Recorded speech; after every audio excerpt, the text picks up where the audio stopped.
Hey everyone. So, if you've ever thought that creating these incredible AI images was just for tech wizards and engineers, I want you to just toss that idea out the window.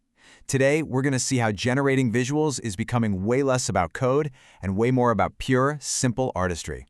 Ready to become an artist? Let's do this.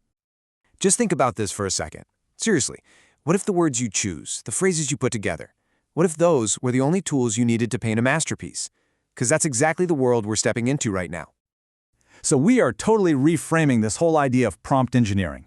This isn't about giving a machine some sterile robotic command anymore. No, it's about looking at that blank text box and seeing it for what it is, a canvas, just waiting for you to fill it with your ideas, with textures, and even emotions. Now, like any great art form, there's a technique to it, right? A simple, almost elegant formula that unlocks all this incredible creative power. And don't worry, this isn't complex code. Think of it like learning your primary colors before you go off and paint a masterpiece. And here is it. This is it. This is your artistic formula. The 4 key ingredients you need to really take control of the AI and go from just hoping for a good image to actually directing the creation of a great one. And what's so powerful here is how each part builds on the last, giving you more and more control. It gives the AI a logical structure it can understand. So let's break it down. First up, you've got your base medium. This is the physical foundation, the whole look of your image. Are we playing with clay for a claymation scene? Are we drafting architectural blueprints? Or are we going for that soft bleed of watercolor on paper? This one choice sets the entire style. All right, next is the subject. This is the anchor. It's the what in the picture. It could be something super concrete, like a city skyline, or maybe something more abstract, like a bunch of geometric shapes.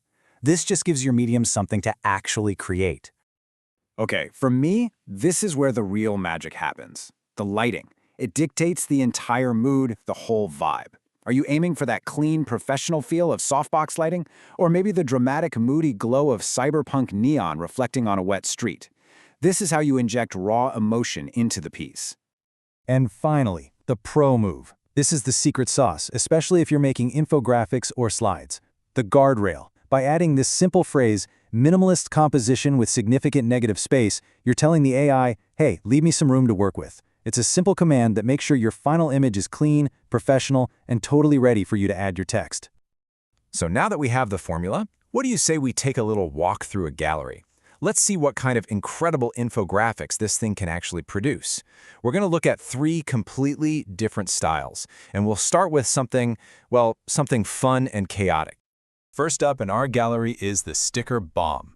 I love this one. It shows how you can take a simple idea like brainstorming and just give it this awesome, unique personality.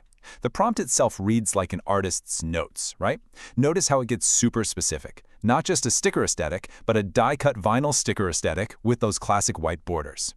That little detail, that's you, the artist, taking control. And look at that. Here's the result.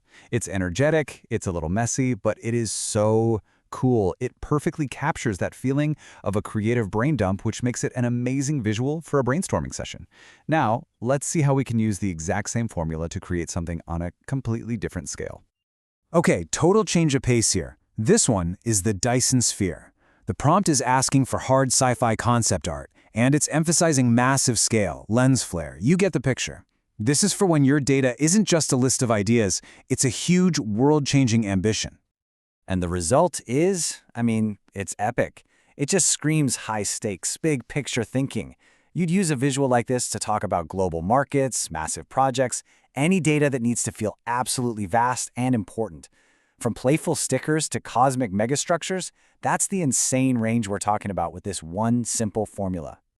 And for our last stop in the gallery, we have the Japanese ink wash.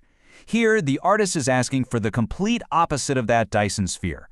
This is all about minimalism, grace, and my favorite part of the prompt, intentional imperfections. And the output is just stunning. It's pure zen. This one image can show an entire project's flow, a supply chain, a customer journey, all with a single elegant brushstroke. It just goes to show you that sometimes the most powerful statement you can make is also the simplest. Okay, so we've seen how to create some incredible visuals. But what if we want to go even deeper?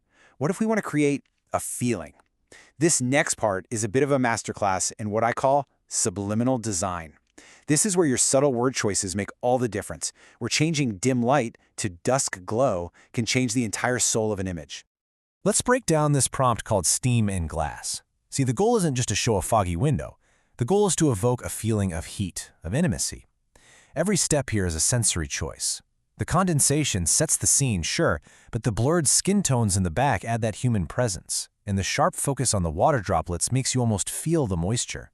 Then, the text, written with a finger, it adds that final personal touch. It's all about sensation, not just sight. Now, listen up, because here is the secret that takes these sensory images to a whole other level. If your image ever feels too clean, too perfect, too digital, add this phrase. Why does it work? Because things like film, vintage lenses, and grain, they mimic the beautiful imperfections of our own memories, our own eyes. This command just strips away that sterile digital sharpness and adds a warm physical texture. It makes the image feel like a memory, not a computer render. So, you've got the formula. You've walked through the gallery of possibilities, from fun little stickers to epic sci-fi vistas. You even have the expert secrets to create mood and atmosphere. The tools? They are officially in your hands now. You're not just a user typing commands anymore. You're an artist with a canvas. You have the recipes to create infographics that are not just informative, but beautiful and evocative and powerful. So really, the only question left is, what are you going to create first?